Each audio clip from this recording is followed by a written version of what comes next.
Excitement तो बहुत है, बहुत एक्साइटमेंट है, बहुत नर्वसनेस भी है, बहुत एंग्जाइटी भी है। अभी 2 दिन पहले ही मैं बीमार पड़ गई थी because of this anxiety. Dad ने भी वही बोला था कि अभी अगर ऐसा है तुम्हारा हाल तो वहाँ जाके क्या होगा, just don't over think, don't stress yourself out.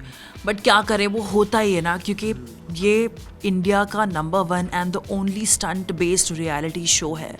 इतने बड़े पैमाने पे ये किया जाता है, इतनी बड़ी फ़ैन फॉलोइंग है खतरों के खिलाड़ी की। लोगों को पसंद है देखना उनके फेवरेट एक्टर्स एकदम रियल और अनफिल्टर्ड स्टंट करते हुए। And this is not a normal thing to do in day to day life, कि हम ये नॉर्मली नहीं करते हैं चीज़ें। ये एक तरह से ये शो आपके फियर को ओवरकम करने के लिए भी आप एज अ प्लेटफॉर्म यूज़ कर सकते हैं। एक्साइटमेंट बहुत है, नर्वसनेस बहुत है, मुझे नहीं पता क्या होने वाला है।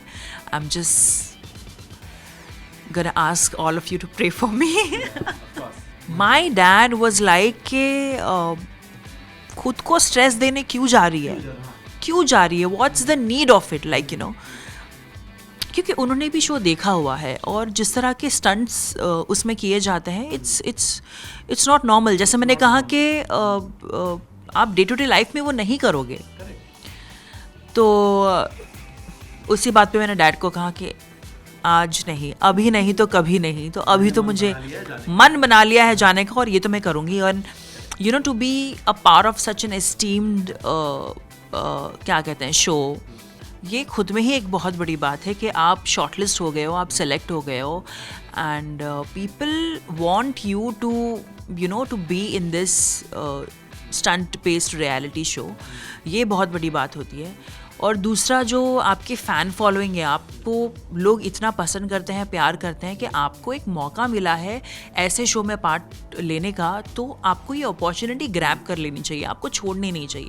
यही चीज़ मैंने डैड को समझाई और डैड ने बोला कि ठीक है, अगर तुम करना ही चाहती हो तो ऑल द बेस्ट कर लो, but don't stress yourself much, क्योंकि मैं ना बहुत ही ओवर थिंकर हूँ, बहुत ही स्ट्रेस लेती हूँ चीज़ों को लेके। तो डैड ने बोला कि वहाँ जाके कुछ मत, don't stress yourself out, just go with a fresh mind and do your best. So या नहीं, मुझे तो जब मुझे ऑफ़र आया है खतरों के लिए, मुझे तब करना था।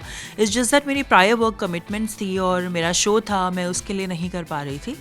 बट अब क्योंकि थोड़ी फ्री हो गई हूँ, तो मैंने सोचा कि मौका अच्छा है और मौके पे चौका मारना तो बनता है। तो मैंने सोचा कि चलो क्यों ना इस प्लेटफॉर्म में एक, जो कहते हैं ना, एक खुद का हुनर भी दिखाया जाए लोगों को। और लोग जो मेरे फैंस हैं, मेरे दर्शक है, जो ऑडियंस है ज़ूम के, उनको भी मैं कहना चाहूँगी कि आपको इस शो में जो मैं जा रही हूँ खतरों के खिलाड़ी सीज़न 13 में, आपको रियल अंजुम देखने मिलेगी। आज तक आप लोगों ने बस मुझे एज अ सृष्टि देखा हुआ था स्क्रीन पे, आपको अब अंजुम देखने मिलेगी जो एकदम रियल और अनफिल्टर्ड होगी। तो वो कैसी होगी, वो देखने के लिए बहुत मज़ा आएगा लोगों को। बिल्कुल भी नहीं, बिल्कुल भी नहीं। कुंडली भाग्य, देखिए शो ने लीप लिया है, it's quite a few months, I think अभी 1.5-2 महीना हो गया लीप लिया है शो ने, और 20 इयर्स का लीप है। और 6 साल से we have ruled people's heart. Kundali Bhagya initial 3-4 years number 1 पे था यार, थ्रू आउट GEC चैनल्स। इतना लोगों ने प्यार दिया है, इतना लोगों ने सराहा है, हर एक किरदार को उन्होंने प्यार किया है। ऐसा नहीं कि सिर्फ करण प्रीता या सृष्टि और समीर को, नहीं, हर एक किरदार, चाहे वो बुआ हो, चाहे वो राखी मॉम हो, चाहे वो सरला माँ हो, चाहे वो दादी हो, चाहे वो महेश पापा हो, ऋषभ हो, पृथ्वी, शर्लिन, मतलब हर किसी को फैंस लोगों ने इतना प्यार किया है, इतना सराहा है। और इतने सालों से हम इस शो से जुड़े हुए थे, तो किसी भी शो को अलविदा कहना बहुत ही क्या कहते हैं, it's not easy, it's absolutely not easy, और मेरे लिए तो बिल्कुल भी नहीं, क्योंकि इस शो ने मुझे बहुत दिया है। इतनी जो फ़ैन फॉलोइंग है मेरी इस शो की वजह से है। आज आपने मुझे सृष्टि करके एड्रेस किया है, ये इसी शो की बदौलत है। आई thank Ekta and the entire production team, जो मेरी क्रिएटिव टीम है, मुक्ता, जस्सी, श्रेया, एवरीवन, जो हमारे राइटर है अनिल नागपाल सर, उन्होंने इतना ब्यूटीफुली किरदार लिखा है, लाइक यू नो सृष्टि का। सब ने, पूरे एक्टर्स, पूरे क्रू ने ये हम एकजुट फैमिली की तरह 6 साल से रह रहे हैं। तो खतरो इज़ नॉट द रीज़न कि मैंने शो छोड़ा है, क्योंकि अभी 20 साल का लीप हुआ है और नए किरदार इंट्रोड्यूस किए गए हैं। तो I think it's time for the new characters to shine.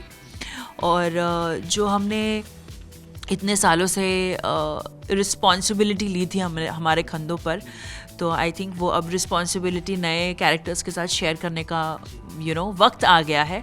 तो मुझे यही लगा कि इतने सालों से सृष्टि एक बहुत ही फ़ैन फेवरेट लव्ड किरदार रहा है, तो अभी इतना कुछ मैं नहीं कर पा रही थी शो में। तो वही मैंने मेकर्स को कहा कि क्या मुझे आप अगर मैं कुछ ऐसा रियलिटी शो करने जाऊँ तो प्लीज़ विल यू। तो उन्होंने कहा कि बिल्कुल, क्यों नहीं।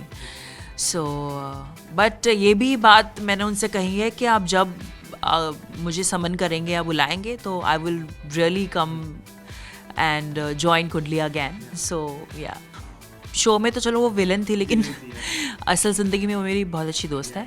और कंपटीशन तो है ही, मतलब हम चलो एज अ दोस्त तो जा रहे हैं, हम एक दूसरे को जानते हैं, और लेकिन जा तो रहे हैं 14 कंटेस्टेंट। हम एक दूसरे को compete करने जा रहे हैं। जहाँ तक कि दोस्ती की बात है, तो वहाँ तक जितना साथ देना होगा मैं ज़रूर दूंगी, क्योंकि अच्छी दोस्त है वो मेरी।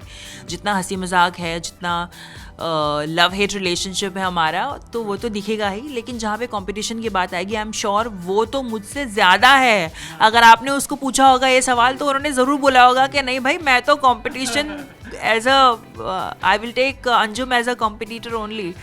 तो वही होने वाला है। और क्योंकि ट्रॉफी तो सिर्फ एक ही को मिलेगी, तो ऑफ कोर्स हेल्दी कंपटीशन होगा। एंड मुझे ऐसा लगता है कि रूही बहुत ही एक फिज़िकली फिट और बहुत ही कॉन्फिडेंट लड़की है, एंड उसके साथ compete करने में बहुत मज़ा आएगा। देखिए, रोहित शेट्टी सर से तो डर लगता ही है, क्योंकि जितने भी मैंने वीडियोस देखे हैं पुराने खतरों के खिलाड़ी सीजन्स के, बट अच्छा ये भी लगता है कि मैंने देखा है कि वो कंटेस्टेंट्स को हेल्प भी करते हैं वाइल डूइंग द टास्क, उनको मोटिवेट भी करते हैं। स्ट्रिक्ट तो हैं वो, लेकिन उनका सेंस ऑफ ह्यूमर कितना अच्छा है। और इंडस्ट्री के बहुत ही एज डायरेक्टर हैं वो, उनकी इतनी क्या कहते हैं फ़ैन फॉलोइंग है उनकी मूवीज़ की भी। मैं खुद फ़ैन हूँ उनकी मूवीज़ की। एक एक्शन पैक्ड एक्शन डायरेक्टर कह सकते हैं, उनकी मूवीज़ में भी इतना मस्त एक्शन होता है। तो आई थिंक रोहित सर जितनी अच्छे लाइक डायरेक्टर हैं और जितने अच्छे होस्ट हैं, उतने ही वो फ्रेंडली भी हैं, उतने ही वो अच्छे नेचर के भी हैं। और जब एक पर्सनालिटी की बात आती है तो उसमें सब कुछ चीज़ें आ जाती हैं, और उनमें से एक चीज़ है जो स्ट्रिक्ट आप कह रहे हो, तो वो होना लाजमी है, so that people don't cross the line. मैं बस यही चाहूँगी कि वो मुझसे नहीं स्ट्रिक्ट हो यार, मुझसे बस प्यार से बात कर ले, मेरे लिए बहुत हो जाएगा। डर तो मुझे बहुत चीज़ों से लगता है, बट मौका मिला है डर को ओवरकम करने का, तो बस वही करने जा रही हूँ। अब चाहे वो पानी हो, ऊंचाई हो, या रेप्टाइल्स, क्रीपी क्रॉलीज हो, चीज़ों से तो डर लगता है, लेकिन कैसे उससे उभर के आती हूँ और कैसे मैं स्टंट जीतती हूँ, ये देखना है। और मैं जूम के सभी दर्शकों को, सभी मेरे ऑडियंस और फैंस को कहना चाहूँगी कि आपकी अपनी सृष्टि अंजुम फाकी पहला स्टंट बेस्ड रियलिटी शो करने जा रही है। मेरे लिए ज़रूर दुआ करना, प्रे करना, भगवान से प्रार्थना करना, क्योंकि आप लोगों की दुआ की वजह से ही ऊपर तक यहाँ तक पहुँची हूँ और आगे भी पहुँचूँगी। So yes, please pray for me. Thank you so much.